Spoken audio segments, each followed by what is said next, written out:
En medio de los campos dorados de maíz y maguey, donde el sol parecía arder con rencor y las noches escondían más de un susurro prohibido, se levantaba la hacienda de los Rosales, símbolo de riqueza, poder, y un secreto maldito que llevaba generaciones pudriéndose en silencio. Nadie en el pueblo lo decía en voz alta, pero todos lo murmuraban al pasar frente a esas paredes de adobe y cantera: esa casa está manchada de sangre. La historia comienza en un amanecer abrasador, cuando la hacienda despertaba con el sonido de campanas que llamaban a los peones al trabajo. Las mulas arrastraban arados, los jornaleros sudaban antes de que el sol llegara al cenit, y los capataces vigilaban con látigo en mano, recordando a todos que allí la obediencia era ley. En el balcón principal, de pie como una reina en su trono, estaba doña Engracia Rosales, viuda desde hacía más de una década. Vestía de negro riguroso, con encajes que acentuaban su porte altivo y severo. Su mirada, tan dura como el hierro de los barrotes de la capilla, dominaba a todo aquel que se atreviera a cruzar su camino. Para ella, la hacienda no era solo tierra y riqueza, era el legado de su apellido, el símbolo de un poder que nadie debía cuestionar. Pero bajo esa fortaleza había algo que la atormentaba: el rumor insistente de que su difunto esposo, don Esteban Rosales, había obtenido esas tierras no por derecho, sino por traición.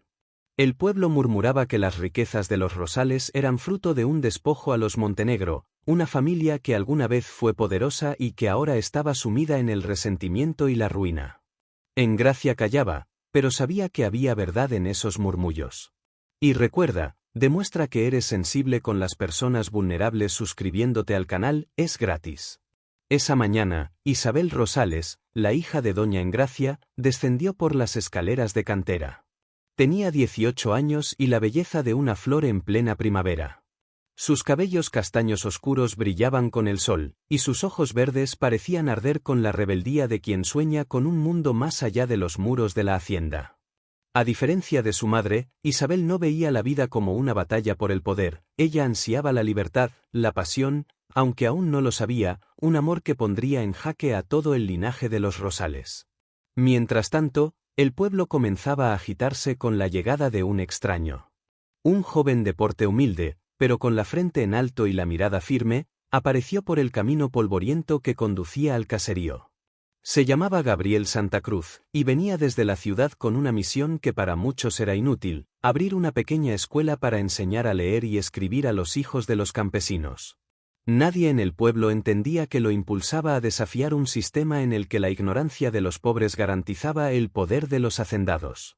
Gabriel, con su morral al hombro y sus manos curtidas, fue recibido con desconfianza.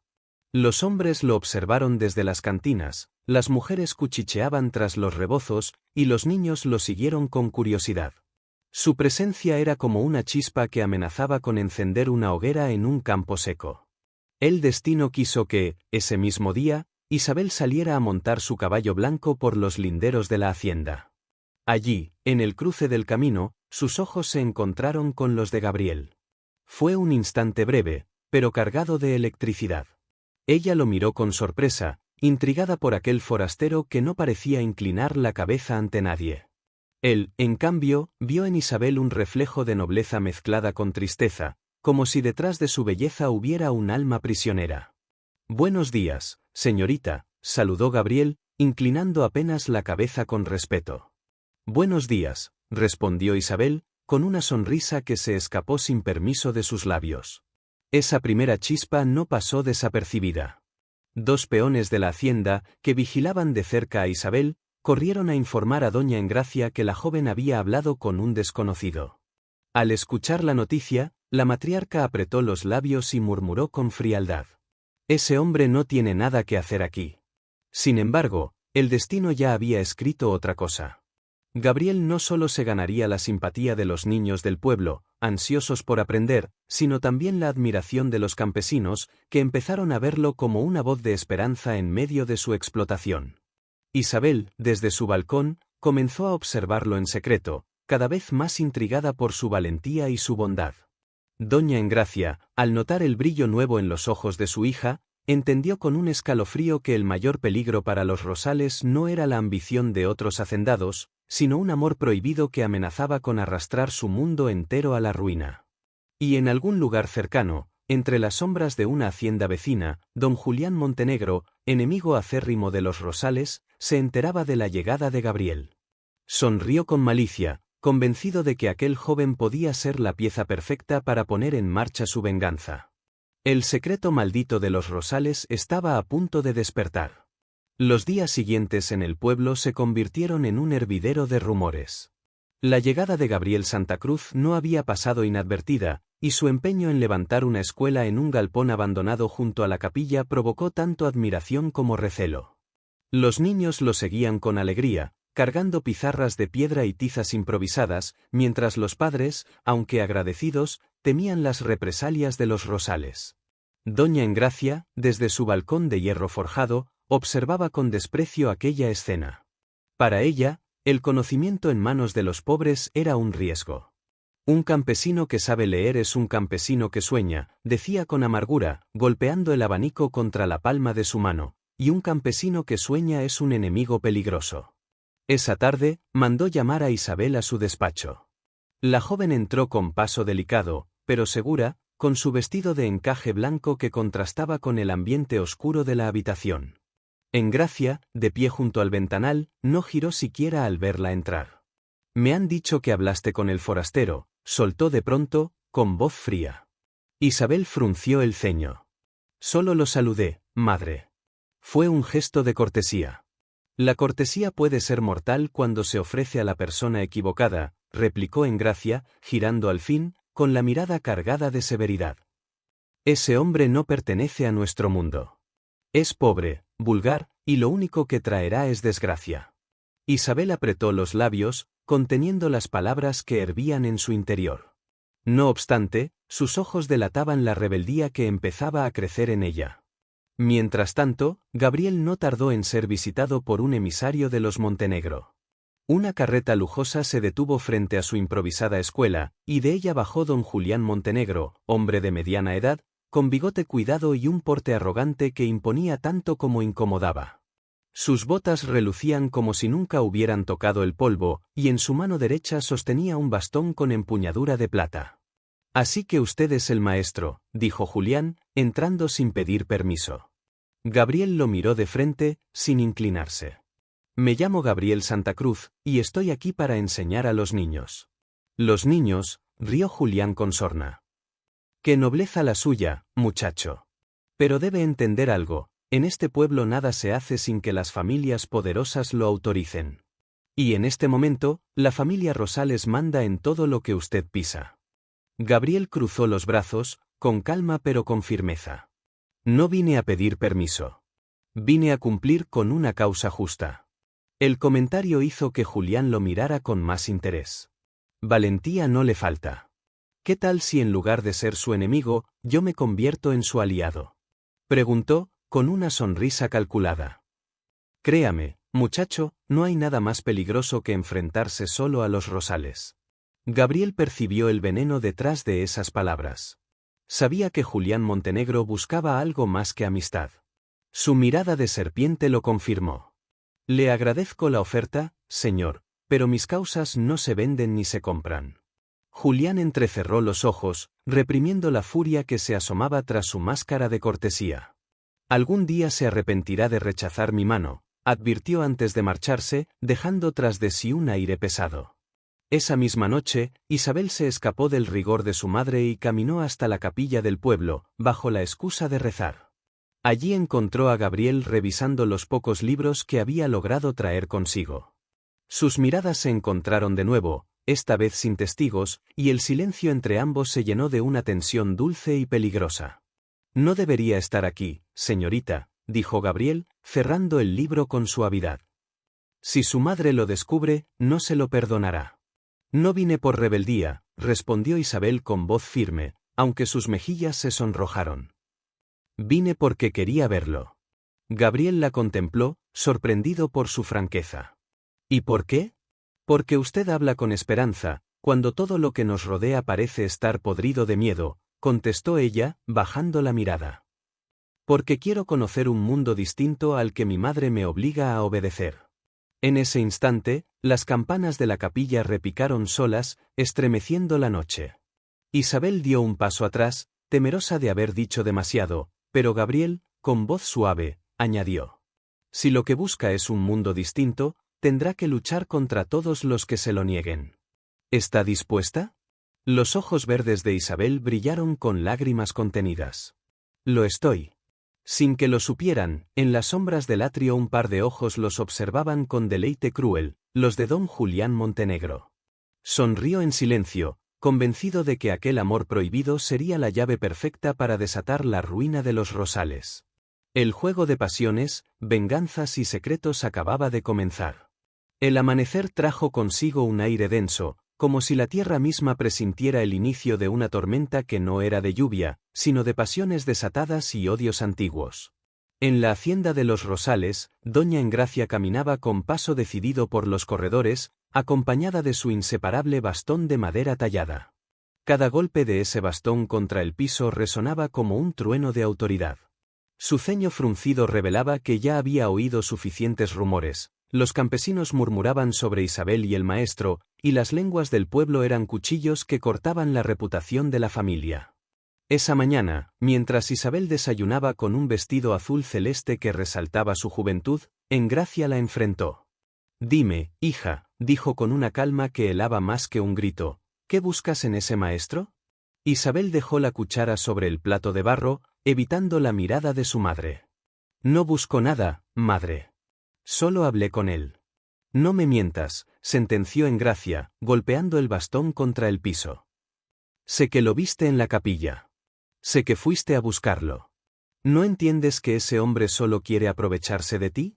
La joven respiró hondo, y por primera vez en mucho tiempo, enfrentó la mirada de su madre con determinación. «No es lo que usted cree. Él no busca dinero ni poder. Él quiere cambiar algo en este pueblo, dar esperanza». Engracia soltó una risa seca, casi burlona. «La esperanza es para los ingenuos, Isabel. Aquí, lo único que sostiene la vida es el poder y la obediencia. Ese hombre es una amenaza, y te prohíbo volver a verlo». Las palabras cayeron como un martillo sobre Isabel, pero su corazón ardía demasiado como para obedecer ciegamente. Mientras tanto, Gabriel se había ganado la confianza del pueblo. Los niños repetían con orgullo las letras que aprendían, y algunos adultos se acercaban en secreto para aprender a leer y firmar sus nombres. Pero con esa confianza, también había llegado la atención de sus enemigos. En una taberna cercana, don Julián Montenegro reunía a dos de sus hombres de confianza, Jacinto y Ramiro, tipos rudos y de pocas palabras, que vivían de sembrar miedo. Con una jarra de pulque en la mesa, Julián les ordenó: «Ese maestro empieza a ser un problema. La gente lo mira como si fuera un salvador, y lo que necesitamos es que lo vean como un peligro». «¿Qué quiere que hagamos, patrón?», preguntó Jacinto, limpiándose la boca con la manga. «Hagan correr rumores de que viene de familia traidora, de que sus manos están manchadas con sangre de soldados republicanos. Que digan que no es maestro, sino agitador. Que lo pinten como un demonio con cara de santo». Ramiro asintió, relamiéndose los labios. «La gente creerá lo que se les diga, patrón. Y si no, siempre queda el machete». Julián sonrió con malicia. «No todavía. Necesito que Isabel se acerque más a él. Cuando su madre descubra lo que ocurre, será ella misma quien se encargue de destruirlo». Y como el destino parecía obedecer al veneno de sus palabras, esa misma tarde Isabel escapó nuevamente hacia la capilla. Allí encontró a Gabriel organizando sus libros y escribiendo nombres en una lista. «Está reuniendo nombres de los campesinos», dijo Isabel, acercándose con curiosidad. «Sí», contestó Gabriel. «Quiero que aprendan a firmar, que no tengan que poner solo una cruz cuando alguien les pida su nombre en un papel. Quiero que tengan voz propia». Isabel lo miró con admiración. Nadie nunca había hecho algo así por ellos. El silencio que siguió estaba cargado de emoción. Gabriel levantó la vista y la encontró tan cerca que podía sentir su respiración. «Usted corre peligro cada vez que viene aquí», dijo él, con la voz baja pero firme. «No me importa», respondió Isabel, y sus palabras sonaron como un desafío al mundo entero. En ese instante, un trueno resonó en el cielo despejado, presagio de la tormenta que se avecinaba. Gabriel, impulsado por un sentimiento más fuerte que la razón, tomó la mano de Isabel. Ella no se apartó. Fue un contacto breve, pero suficiente para sellar una conexión que ninguno de los dos podría romper fácilmente. Lo que no sabían era que, oculto detrás de una columna de la capilla, Jacinto observaba todo con una sonrisa cruel. Esa misma noche, en la hacienda, doña Engracia recibió la noticia de que su hija no solo desobedecía, sino que empezaba a entregarle su corazón a un forastero. La rabia de la matriarca fue tan grande que lanzó su copa de vino contra el piso, jurando que haría lo necesario para destruir a Gabriel antes de que corrompiera a su hija. El pueblo estaba dividido, el amor nacía entre secretos y la venganza se tejía en las sombras. El secreto maldito de los rosales comenzaba a sangrar de nuevo. La noche cayó sobre el valle con un aire sofocante. El viento agitaba los rosales del jardín como si fueran lenguas de fuego, y dentro de la hacienda, doña Engracia se paseaba como una fiera enjaulada. —¿Ha desobedecido? —gritaba a sus sirvientes, que apenas podían sostenerle la mirada. Mi hija, la única sangre de los rosales, entregándose a un don nadie. Los criados sabían que era mejor callar, pero uno de ellos, un anciano llamado Matías, se atrevió a murmurar. Doña Engracia, el pueblo habla bien del maestro. Dice que enseña a leer hasta a los más humildes. —¡Calla, insolente! —rugió ella, golpeando con el bastón la mesa. Ese hombre quiere sembrar rebeldía. Y yo no permitiré que mi hija arruine la hacienda por un idealista de pueblo. En ese mismo instante, en la taberna del camino, don Julián Montenegro brindaba con sus hombres. Las noticias traídas por Jacinto habían encendido en él un plan perverso. Así que la niña Isabel ya cae en las redes del maestro, sonrió con malicia. Entonces el trabajo será más fácil. Engracia lo odiará, y el pueblo lo mirará con miedo. Yo solo tendré que esperar para tomar lo que siempre debió ser mío, esas tierras malditas. Sus hombres rieron entre tragos, pero Julián guardaba en el pecho un odio más profundo. Años atrás había perdido una disputa de tierras con el difunto esposo de Engracia, y ahora veía en Gabriel la oportunidad de encender la chispa que destruiría a los rosales desde dentro. Mientras tanto, Isabel se encontraba en su habitación, con la mirada perdida en el reflejo de la luna. En sus manos sostenía un pañuelo bordado con iniciales que Gabriel le había prestado para secar unas lágrimas durante su encuentro. Era un objeto sencillo, pero para ella representaba algo más grande que cualquier joya heredada, la promesa de un destino distinto. Al otro lado del pueblo, Gabriel no dormía. Se mantenía escribiendo a la luz de un candil, haciendo un registro de los campesinos que habían comenzado a aprender. Uno a uno, los nombres se multiplicaban en su libreta. Al leerlos en voz alta, sentía que no era un hombre solo contra el poder, sino un ejército silencioso que poco a poco abría los ojos. Pero los rumores corrían más rápido que la esperanza. Al día siguiente, los habitantes del pueblo despertaron con un murmullo que se repetía como eco: el maestro es hijo de traidores, su padre luchó contra los conservadores, dicen que está aquí para levantar al pueblo contra la hacienda. Algunos campesinos, atemorizados, dejaron de asistir a las clases.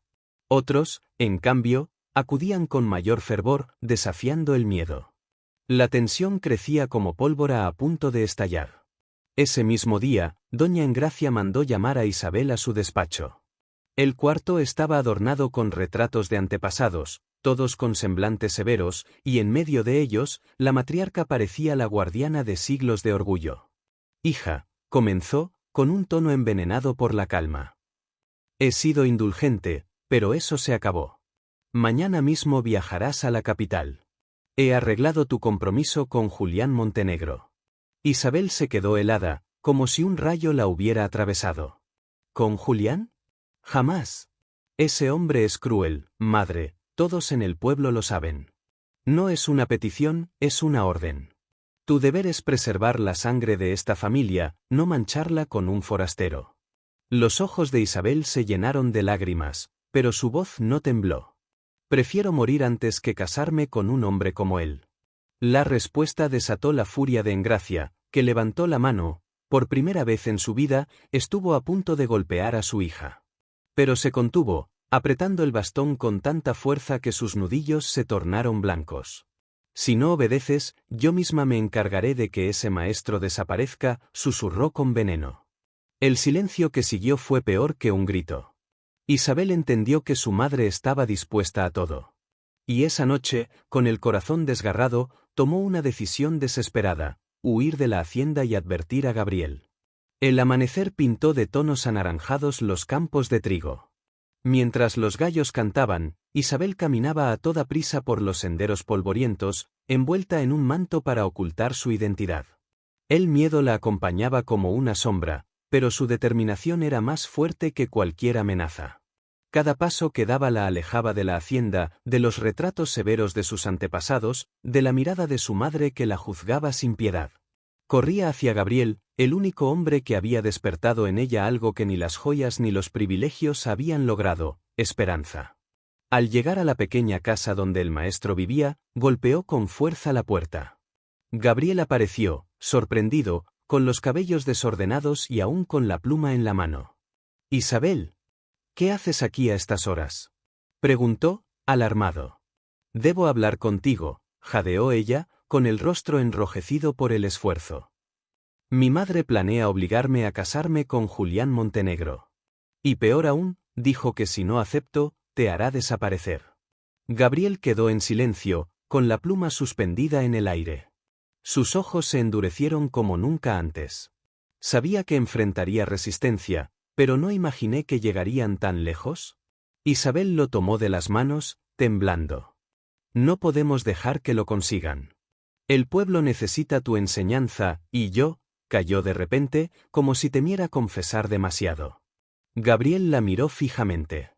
Había fuego en sus palabras, y un brillo en sus ojos que le recordaba a los revolucionarios de los que hablaba su padre en las viejas historias. «No temas, Isabel. No me rendiré. Pero tampoco dejaré que te sacrifiques por mí». Sin embargo, el peligro ya estaba en marcha. Esa misma mañana, los hombres de Julián Montenegro llegaron al pueblo con armas ocultas bajo sus capas. Se infiltraron en la taberna, en las calles y hasta en los mercados, esparciendo rumores venenosos.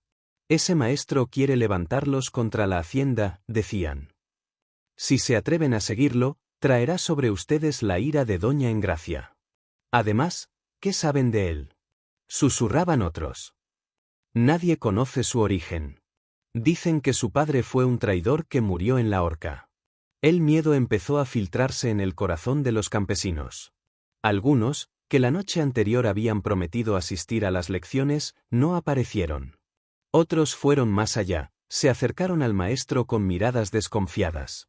«Gabriel», le dijo uno, mientras bajaba la cabeza, «apreciamos tu esfuerzo, pero no podemos arriesgarnos. Si Doña Engracia o Montenegro se enfurecen, nuestras familias pagarán las consecuencias». Gabriel sintió el peso del mundo sobre sus hombros, pero también vio la chispa en otros rostros. Una mujer llamada Petra, viuda de un jornalero, se levantó en medio del mercado y gritó: «No dejen que el miedo nos devore.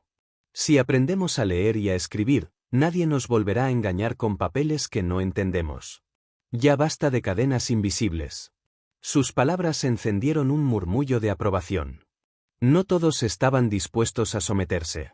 Esa tarde, Isabel y Gabriel se reunieron con los pocos campesinos que aún tenían valor. En secreto, dentro de un granero abandonado, planearon seguir con las clases y protegerse unos a otros. Cada niño llevaba un libro escondido bajo su ropa, cada adulto fingía indiferencia en la plaza, pero en sus miradas había complicidad. Mientras tanto, en la hacienda, Doña Engracia recibía la visita de Julián Montenegro. Él se inclinó con fingida cortesía, pero en su sonrisa había veneno. «Engracia, querida, déjame ocuparme del maestro. No tendrás que mancharte las manos. Yo sabré cómo hacer que el pueblo lo desprecie y lo olvide». «Haz lo que debas, Julián», respondió ella, mirando por la ventana. «Pero recuerda, quiero a mi hija obediente». Cuando Julián salió, su risa resonó como un presagio. El juego había comenzado, y para él, cada movimiento era un paso hacia su ansiado dominio de las tierras de los Rosales. Esa noche, mientras Isabel regresaba a la hacienda para no levantar sospechas, Gabriel la observó desaparecer en la penumbra. Su corazón se debatía entre el deber con el pueblo y el deseo de protegerla. No sabía aún que los dos caminos estaban a punto de chocar en una tormenta que lo cambiaría todo. Si te está gustando el vídeo, haz clic en suscribirse, que es gratis y no tienes excusa. La campana del pueblo repicó con fuerza al amanecer, pero esta vez no anunciaba misa ni celebración. Julián Montenegro había convocado a todos en la plaza principal. Con su chaqueta de terciopelo negro y botas relucientes, subió al estrado improvisado, acompañado por dos hombres armados que se situaron a su lado como si fueran guardianes de un juicio. «Vecinos de San Rosales», bramó con voz grave. «He venido a hablarles de un peligro que amenaza nuestra paz. Ese hombre al que llaman maestro, Gabriel Santoro, no es quien dice ser». El murmullo recorrió a los campesinos como viento entre cañas. Muchos se quedaron inmóviles, otros se miraron con miedo. «¿Y qué sabes tú de él?», gritó Petra, la viuda que había defendido las clases en el mercado. «Gabriel nos enseña a leer, no nos roba como otros». Julián sonrió con malicia. Alzó un pergamino y lo agitó ante la multitud. «Aquí tengo pruebas. Su padre fue ajusticiado por traición a la corona. Un hombre marcado por la deshonra. Y como bien sabemos, la sangre siempre arrastra el mismo destino. ¿Acaso quieren ustedes confiar en alguien que viene de linaje podrido?». Algunos campesinos bajaron la cabeza. Otros murmuraron con temor. Era cierto que en esas tierras el apellido pesaba más que cualquier acto presente. Pero entonces Gabriel apareció entre la multitud. Caminó erguido, con paso firme, y su voz resonó clara. «Basta de mentiras, Montenegro.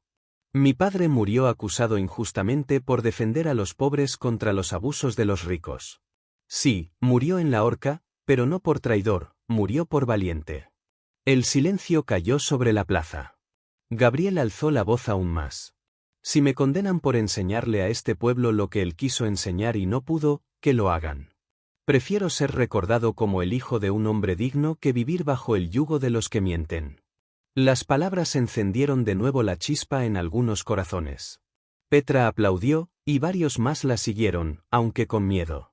Julián Montenegro apretó los puños, furioso al ver que no había logrado la humillación pública que deseaba. «No se dejen engañar», rugió Julián. «Hoy es enseñarles a leer, mañana será incitarlos a la rebelión. Y cuando la ira de Doña Engracia caiga sobre ustedes, no habrá piedad». Con un ademán, sus hombres derribaron las mesas del mercado, hicieron caer cestas de frutas y asustaron a los niños. El caos llenó la plaza.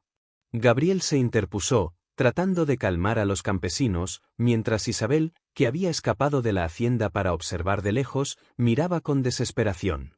Esa noche, en secreto, Gabriel y sus pocos aliados se reunieron en el granero. Allí, bajo la luz temblorosa de las lámparas, Petra habló con voz firme. «Montenegro quiere que nos arrodillemos. Si lo permitimos, nunca levantaremos la cabeza. Yo no sé leer ni escribir, pero no voy a dejar que mis hijos crezcan con las mismas cadenas invisibles que yo». Las palabras encendieron lágrimas en los presentes. Gabriel los miró con orgullo, pero también con temor. Sabía que cada paso que daban los ponía en mayor peligro. Mientras tanto, en la hacienda, Isabel discutía con su madre. «No permitiré que me obligues a casarme con Julián», gritó, con un fuego en los ojos que jamás había mostrado. «Silencio», replicó doña Engracia, golpeando el suelo con su bastón. «Todo lo que eres se lo debes a esta casa. No serás tú quien manche el apellido de los Rosales por un simple maestro de pueblo». Isabel apretó los puños. Había heredado la misma terquedad de su madre, pero la dirigía hacia un camino distinto. Esa noche, desde su ventana, miró hacia el pueblo iluminado por antorchas. Su corazón ya había elegido bando. Mientras ella resistía en la hacienda, Julián Montenegro planeaba su siguiente jugada. Con su copa de vino en la mano, murmuró a sus hombres. «Si el pueblo no lo rechaza, lo haremos caer con pruebas falsas. Un crimen, una acusación bien colocada, y Gabriel no volverá a levantar cabeza». La sombra de la traición se cernía sobre el maestro, y el pueblo estaba a punto de ser testigo de la mentira más peligrosa que Montenegro había urdido en su vida. Las campanas del amanecer aún no habían sonado cuando Julián Montenegro, en complicidad con dos de sus hombres de confianza, ejecutó un plan que venía tramando desde hacía semanas. En el silencio de la madrugada, se dirigieron al almacén del pueblo, donde los campesinos guardaban las semillas y herramientas comunes. Allí, escondieron un cofre con monedas de oro y documentos que parecían ser cartas de conspiración contra la corona, falsificadas con tal cuidado que cualquiera juraría que eran reales. Cuando lo acusen de ladrón y traidor, ni su lengua ni sus palabras podrán salvarlo, susurró Julián con una sonrisa torcida. Al despuntar el sol, uno de los secuaces corrió al cuartel de la guardia local, gritando que había encontrado pruebas de un complot. Los soldados, hombres fácilmente sobornados por Montenegro, irrumpieron en la plaza mientras los campesinos se reunían para sus labores. Gabriel, que ayudaba a un grupo de niños a leer, apenas tuvo tiempo de reaccionar cuando fue rodeado. «Queda arrestado en nombre de la corona», rugió el capitán de la guardia, mostrando los documentos falsos. «Se le acusa de conspirar contra la autoridad y de robar al pueblo». El silencio fue sepulcral. Los campesinos miraron atónitos mientras Gabriel era esposado. Algunos quisieron protestar, pero el miedo los paralizó. Petra gritó desesperada. «Eso es mentira. Todos saben que Gabriel no haría algo así». Los soldados la empujaron y las lágrimas corrieron por sus mejillas. Gabriel, con la frente en alto, miró a Julián, que observaba desde un balcón con gesto triunfal. «La verdad siempre sale a la luz, Montenegro», alcanzó a decir Gabriel antes de ser arrastrado por los soldados. Esa misma tarde, Isabel se enteró de lo sucedido por medio de una sirvienta que le tenía afecto. Su corazón latió con rabia al comprender el alcance de la injusticia. Decidió enfrentarse a su madre. «Madre, sé que Montenegro está detrás de esto», dijo con voz firme. «Lo que hace no es justicia, es abuso». Doña Engracia la miró con frialdad. «Si Gabriel cae, mejor para todos. Ese hombre solo trae desgracias. El matrimonio con Julián asegurará la prosperidad de nuestra casa y del pueblo». «¿Prosperidad?», replicó Isabel con lágrimas contenidas. «Prosperidad basada en el dolor de inocentes». Esa noche, mientras Gabriel permanecía encerrado en las celdas húmedas del cuartel, Isabel se escapó de la hacienda. Vestida con un manto oscuro, llegó al granero donde Petra y otros campesinos se reunían en secreto. «Necesito su ayuda», les dijo con voz decidida. «No podemos dejar que un hombre inocente pague por los crímenes de Julián». Los campesinos la miraron incrédulos. La hija de Doña Engracia, allí, pidiéndoles ayuda como una más. Petra fue la primera en levantarse.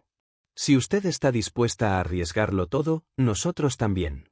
Un plan comenzó a tomar forma, no solo liberar a Gabriel, sino también encontrar pruebas que desenmascararan a Julián Montenegro. Pero el tiempo jugaba en su contra, porque el juicio ya había sido fijado para 3 días después, y todos sabían que bajo la influencia de Doña Engracia y Montenegro, ese juicio no sería más que una farsa. Mientras tanto, en su celda, Gabriel reflexionaba con serenidad. Aunque las paredes húmedas lo rodeaban, su espíritu permanecía indomable. «Que me llamen traidor o ladrón», murmuró, «pero no podrán arrebatarme la dignidad». Lo que no sabía era que, en la oscuridad de la noche, Isabel y los campesinos ya se preparaban para jugarse la vida por él. La noche era espesa, cubierta por un manto de nubes que apagaba la luna. En el granero, Petra repartía pequeñas lámparas de aceite mientras los campesinos formaban un círculo. Isabel, con el rostro cubierto por un velo oscuro, hablaba con voz firme, distinta a la joven tímida que alguna vez había obedecido ciegamente a su madre. «No tenemos mucho tiempo. El juicio será una farsa, todos lo sabemos. Gabriel será condenado aunque sea inocente». Un murmullo de rabia recorrió a los presentes. Hombres curtidos por el campo, mujeres con las manos ásperas de trabajar la tierra, todos se sabían víctimas de las artimañas de Montenegro. «Entonces lo sacaremos de ahí», dijo Pedro, un campesino alto y fornido. «Conozco los pasillos del cuartel, fui soldado antes de que Montenegro me arruinara la vida».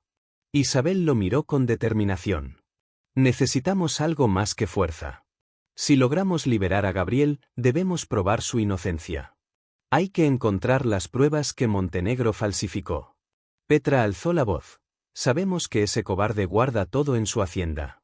En su despacho hay un cofre con doble cerradura. Mi difunto esposo trabajó allí como carpintero y me lo contó.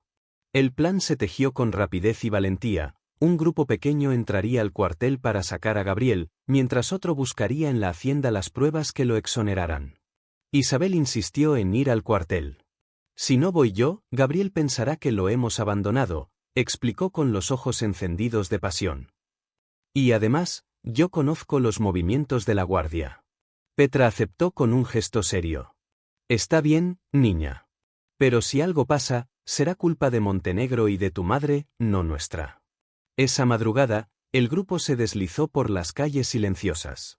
El cuartel estaba custodiado por 2 soldados medio dormidos, a quienes Pedro derribó con manos firmes. Isabel y Petra entraron en las celdas, iluminadas apenas por una antorcha.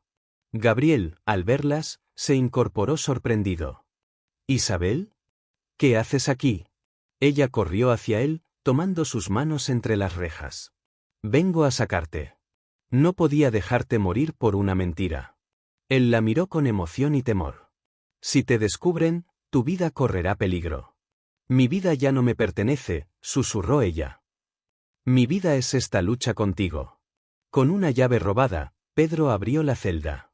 Gabriel salió tambaleante, pero con la dignidad intacta. Apenas habían dado unos pasos cuando escucharon un ruido seco, un guardia despertó y dio la alarma. Las campanas del cuartel comenzaron a sonar. El grupo huyó entre las sombras, corriendo por callejones estrechos. Flechas silbaron en la oscuridad, pero milagrosamente lograron llegar al granero. Allí, Petra los esperaba con un cofre pequeño bajo el brazo. «¡Lo conseguí!», gritó jadeante. Las pruebas de Montenegro. Estaban en su despacho, justo donde les dije. Isabel abrió el cofre y vio los documentos falsos junto a monedas de oro y un sello con el emblema de Montenegro. Con esto podremos probar su traición, dijo, temblando de emoción. Pero el alivio fue breve. Desde las colinas, se escucharon los cascos de caballos y el rugido de hombres armados. Julián Montenegro había descubierto el escape y marchaba con la Guardia Real hacia el pueblo. No habrá escondite para ustedes. Tronaba su voz entre la noche. Ni para el maestro, ni para los campesinos, ni para ti, Isabel. El granero se estremeció con el eco de la amenaza. La guerra ya no era silenciosa, era abierta, y todos sabían que el amanecer traería sangre. El sol se había ocultado tras los cerros cuando Tomás, con el rostro ensangrentado y las ropas rasgadas, fue llevado al centro del pueblo. Los soldados lo habían capturado tras una emboscada, y ahora lo exhibían como si fuera un trofeo. El capitán Rivas, con una sonrisa fría, lo levantó de los cabellos frente a todos. «Aquí tienen al supuesto líder del levantamiento», gritó. «Que sirva de ejemplo a cualquiera que piense en desafiar la autoridad». El pueblo guardaba silencio, pero los ojos ardían de impotencia. Doña Matilde, con el corazón desgarrado, quiso correr hacia él, pero la sujetaron. Lucía lloraba en silencio, sabiendo que si se acercaba pondría en riesgo a su familia. El capitán ordenó que lo colgaran en la plaza a la mañana siguiente. Esa noche, mientras Tomás estaba encerrado en la vieja cárcel, las calles permanecieron vigiladas por soldados armados. Sin embargo, en la penumbra, un grupo de hombres y mujeres comenzó a reunirse en secreto. Campesinos, artesanos, jóvenes y ancianos que no estaban dispuestos a dejar morir a quien les había devuelto la esperanza. «No podemos dejar que lo maten», susurró Lucía, con la voz firme pese al temblor. «Si lo dejamos morir, moriremos con él, aunque sigamos respirando». Se trazó un plan arriesgado, liberar a Tomás antes del amanecer. La cárcel estaba custodiada, pero conocían un pasadizo olvidado, una grieta en la pared trasera que comunicaba con los establos. Solo un niño del pueblo, Julián, lo recordaba, pues había jugado allí años atrás. La tensión crecía con cada hora que pasaba. Afuera, la gente rezaba en silencio, otros afilaban herramientas que servirían de armas improvisadas, y algunos temían que todo terminara en un baño de sangre. Esa noche, Lucía se acercó a la celda disfrazada de sirvienta, llevando una jarra de agua y un pedazo de pan. Cuando lo vio tras las rejas, el corazón le golpeó el pecho con violencia. «Tomás», susurró con lágrimas en los ojos. «No estás solo. Mañana el pueblo se levantará contigo. Tomás la miró fijamente, con los labios partidos pero la voz serena. Si muero, que sea para que ustedes vivan libres. Pero si me salvan, juro que no descansaré hasta que este pueblo respire dignidad. El plan estaba en marcha, y cada minuto que pasaba los acercaba al filo de la tragedia o de la gloria. La madrugada llegó envuelta en un silencio pesado. El reloj de la iglesia marcaba las 4 cuando un grupo reducido se movió entre las sombras. Lucía encabezaba la marcha, con un farol apagado en la mano y los ojos firmes como cuchillos. Julián, el niño que recordaba el pasadizo, corría delante de ellos, nervioso pero valiente. En los establos abandonados encontraron la grieta en la pared, un agujero apenas más grande que un hombre delgado, tapado con maderas viejas y estiércol seco. Los hombres comenzaron a retirar los tablones con sumo cuidado, temiendo que el más leve ruido alertara a los guardias. «Rápido», susurró Lucía, «antes de que cambien la guardia». El grupo se internó por el túnel húmedo, arrastrándose como serpientes. Al otro lado, los esperaba la parte trasera de la cárcel. El olor a humedad era insoportable, y el silencio se rompía con el gotear constante del agua. Cuando al fin llegaron a la celda, Julián señaló con el dedo el muro resquebrajado. Entre todos comenzaron a empujar piedras hasta abrir un hueco suficiente para colarse. Tomás, sorprendido al verlos, quiso detenerlos. «No. Si me sacan de aquí y los atrapan, los matarán a todos». Lucía se arrodilló frente a él, tomándole las manos. «Prefiero morir luchando que vivir de rodillas». El crujido de la puerta de hierro interrumpió el momento. Un guardia entró con una linterna, tarareando una canción. El tiempo pareció detenerse. Todos contuvieron la respiración. El hombre avanzó, iluminando las paredes, hasta que sus ojos tropezaron con el hueco en la celda y los rostros escondidos. «¡Alerta!», gritó el guardia, desenvainando la espada. Un joven campesino se lanzó sobre él con un cuchillo de cocina, forcejearon y en un movimiento desesperado el arma se clavó en el pecho del soldado. El guardia cayó al suelo con un gemido ahogado. El silencio volvió, pero esta vez impregnado de sangre. El grupo abrió por fin la reja y Tomás salió cojeando, con el rostro endurecido. «Ya no hay marcha atrás», dijo con voz grave. «Ahora la rebelión ha comenzado». Al salir por el pasadizo, fueron recibidos por el resto del pueblo armado con palos, hoces y piedras. El amanecer estaba por romper, y con él, el destino de todos. El capitán Rivas, al notar la fuga minutos después, juró con rabia. «Si el pueblo cree que puede desafiarme, conocerá el hierro y el fuego». El choque era inevitable. El sol despuntaba entre nubes grises, iluminando la plaza principal del pueblo, que pronto se convertiría en un campo de batalla. Los habitantes, armados con herramientas de labranza y coraje en sus corazones, se alinearon frente a la guardia. Al frente de ellos, Lucía y Tomás inspiraban a cada campesino, mientras Isabel observaba desde un tejado, temblando por la incertidumbre. Julián Montenegro apareció montado a caballo, con su capa ondeando al viento, acompañado por el capitán Rivas y un grupo de soldados bien armados. Su sonrisa era tan fría como el acero de sus espadas. «Que sepan todos», gritó Julián. «Hoy aprenderán lo que cuesta desafiar a quienes mandan». El choque fue inmediato. Palos contra lanzas, hoces contra espadas, y gritos que se mezclaban con el sonido del hierro. Tomás lideraba con determinación, cubriendo a Lucía mientras ella coordinaba a los más jóvenes.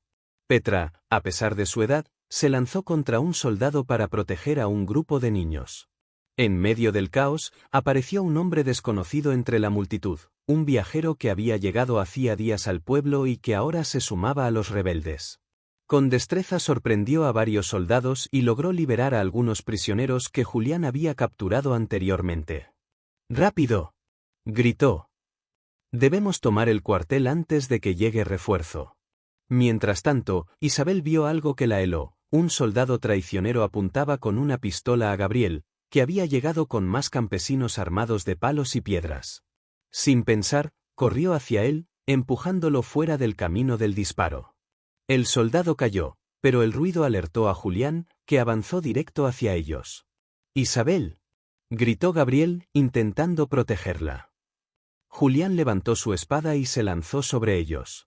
En ese instante, Tomás se interpuso, recibiendo un corte profundo en el brazo, y Petra lo cubrió desde atrás, golpeando al enemigo con una barra de hierro. La plaza se llenó de sangre, sudor y polvo, y parecía que la batalla no tendría fin. Pero entonces, un grito de la multitud llamó la atención. Doña Engracia había salido de su mansión, con una pistola en la mano y la mirada llena de furia. Se colocó frente a Julián, obligándolo a detenerse por un instante. «Basta, Julián», gritó. «No destruirás lo que tanto esfuerzo me costó mantener». Ese momento de distracción fue suficiente para que Gabriel y Tomás unieran fuerzas y rodearan a Julián. El combate terminó con Julián herido y acorralado, mientras los soldados, viendo que su líder estaba vencido, comenzaron a dispersarse. El pueblo había resistido, pero las heridas eran muchas. Petra y Lucía ayudaron a los heridos, mientras Isabel abrazaba a Gabriel, aliviada de que, por ahora, la tormenta había pasado. Sin embargo, todos sabían que la verdadera prueba estaba por llegar: llevar a Julián ante la justicia y exponer sus crímenes sin que el miedo volviera a cegar al pueblo. El juicio se celebró en la plaza del pueblo, improvisado con tablas y bancos, pero con la solemnidad de cualquier tribunal. Los habitantes se reunieron en silencio, expectantes. Julián Montenegro fue traído escoltado por guardias, todavía con heridas de la batalla, su orgullo tan maltrecho como su cuerpo. La mirada de Doña Engracia, sentada en un estrado elevado, era un rayo de furia contenida. Gabriel, junto a Isabel, Lucía y Tomás, presentó las pruebas que habían recuperado, los documentos falsificados, las monedas de oro y el sello de Julián que mostraban su intento de incriminarlo. Cada hoja era una daga directa al corazón de la mentira. Estas pruebas demuestran que Julián Montenegro planeó desacreditarme y manipular al pueblo para sus propios intereses, explicó Gabriel, con la voz firme. Cada acusación en mi contra era una falsedad.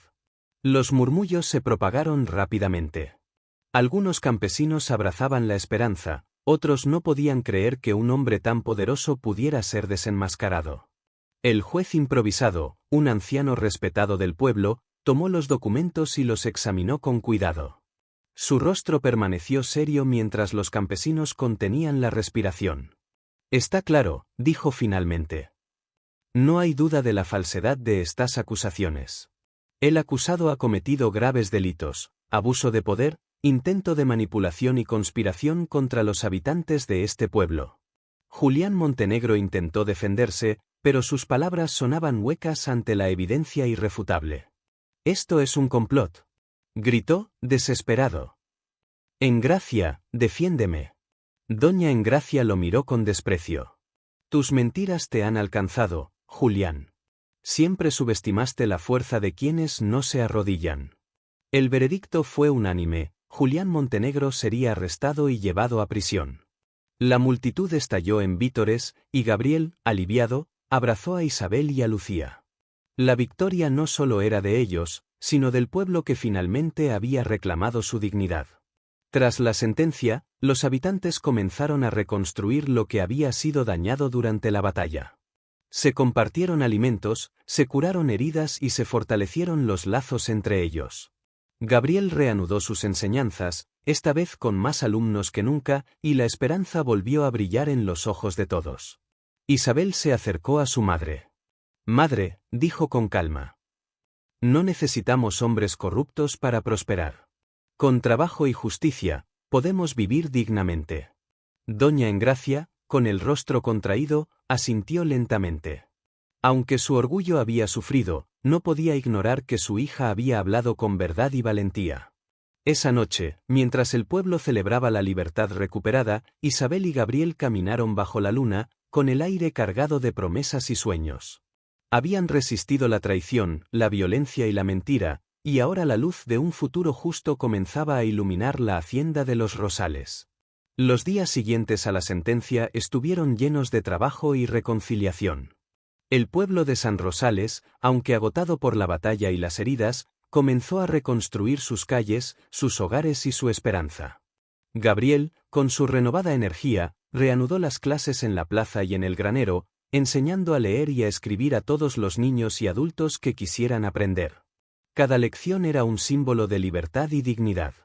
Isabel recorría el pueblo junto a él, ayudando a organizar la distribución de alimentos y medicinas. Su relación con Gabriel se fortalecía día a día, pero también lo hacía su vínculo con Lucía, Petra y los demás habitantes, quienes la habían aceptado como una aliada valiente y decidida. Nunca pensé que vería a este pueblo tan unido, comentó Lucía mientras cargaban sacos de trigo. La fuerza de la gente común puede superar cualquier injusticia. Sí, asintió Isabel. Y lo aprendí de Gabriel y de ustedes. Sin coraje, no hubiéramos logrado nada. Mientras tanto, Julián Montenegro permanecía en prisión, su arrogancia desmoronada. Sus intentos de sobornar a los guardias y de manipular las noticias del pueblo resultaron inútiles, cada acción era controlada por la vigilancia de los mismos campesinos que habían defendido la justicia. Doña Engracia, aunque dolida por la derrota de su hijo, comenzó a observar con cierta admiración cómo Isabel lideraba con prudencia y determinación. La madre comprendió que la verdadera fortaleza no residía en la riqueza ni en el poder impuesto, sino en la honestidad, la justicia y la unión de la comunidad. La vida en el pueblo recuperó su ritmo. Se organizaron mercados más equitativos, se restauraron las viviendas dañadas y se celebraron festivales para unir a la comunidad. Gabriel, Isabel y los demás se convirtieron en figuras de respeto y guía, demostrando que la educación y la justicia podían transformar vidas. Una tarde, mientras el sol descendía sobre los cerros, Gabriel y Isabel caminaron por un sendero que llevaba al río. La brisa fresca acariciaba sus rostros y, por primera vez en mucho tiempo, pudieron disfrutar de la tranquilidad. «Mira cómo ha cambiado todo», dijo Gabriel. «Lo que parecía imposible, lo hicimos posible». «Sí», replicó Isabel, sonriendo. «Y ahora sé que, pase lo que pase, siempre podremos enfrentarlo juntos». Esa noche, bajo un cielo estrellado, el pueblo celebró su libertad con música, baile y risas.